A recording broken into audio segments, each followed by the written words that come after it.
जी ख्वाजा आसिफ साहब। जो मेरे भाई डांडल साहब ने बात की है और उसके बाद फखर इमाम साहब मोहतरम ने जो बात की है, सर अगर फाइनेंस मिनिस्ट्री से इस हाउस के लिए 2 फिगर्स मंगवा लें कि बैंकों ने एग्रीकल्चर को कितना फाइनेंस किया हुआ है, एप्टमा को कितना फाइनेंस किया हुआ है, बाकी जो हमारे इंडस्ट्रियल सेक्टर्स हैं उनको कितना सेक्टर वाइज फाइनेंस किया हुआ है, और साथ साथ राइट ऑफ्स मंगवा लें।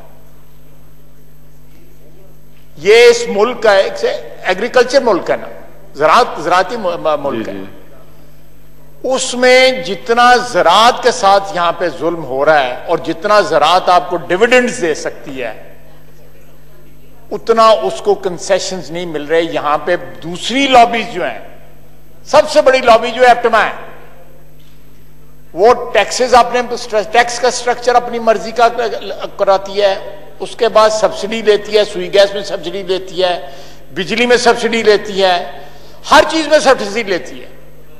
एक लॉबी है, ये फार्मर्स लॉबी जो है यहां पे उसका कोई सुनवाई नहीं है। ये एक बड़ा जेन्युइन इशू है कि इस मुल्क के अंदर जो है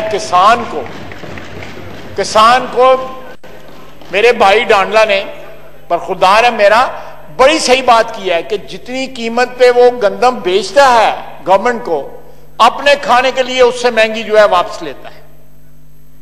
ये बड़ी बुनियादी एनॉमलीज हैं हमारे इधर हमारे सिस्टम के अंदर, जिनकी रिमूवल की जरूरत है। सही कहा है फखर इमाम साहब ने कि ये बात जो है ये एक पॉलिसी, लेकिन पॉलिसी हम बनाते हैं ना, बिल्कुल पॉलिसी हमारे ताबे है, चाहे कागजों में ही हमारे ताबे है, लेकिन फिर भी तो कोई हमें भी उसका लिहाज करना चाहिए कि ये जब तक आप एग्रीकल्चर को ओनरशिप नहीं लेंगे, हुकूमत या इस मुल्क की जो एलीट है वो उसकी ओनरशिप नहीं लेगी, ये ऐवान ओनरशिप नहीं लेगा, आपकी एग्रीकल्चर इसी तरह तबाह बर्बाद होती रहेगी और आपका मुल्क जो है एक बड़े वैल्यूएबल सोर्स ऑफ इनकम से जो है महरूम हो जाएगा।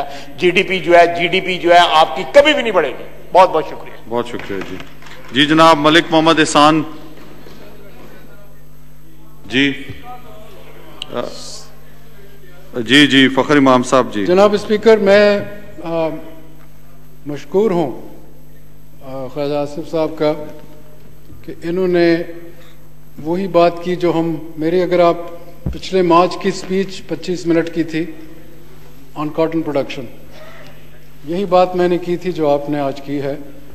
बिल्कुल उन्होंने सही बात की, निशानदेही की कि अगर आप क्रेडिट का देखें ओवरऑल पाकिस्तान का, तो मेरा ख्याल में ज़रात को 8% 9% मिलता है of the total credit. Contribution directly GDP में 19% है और इनडायरेक्टली 18% है। पर इसके बावजूद आप भी पॉलिसी मेकर रहे हैं, आज हम भी पॉलिसी मेकर हैं। अगर मैं 25 साल का आपको ढांचा बनाकर दूं तो कंटिन्यूसली जो आपने बात की है, I could not agree more. Thank you.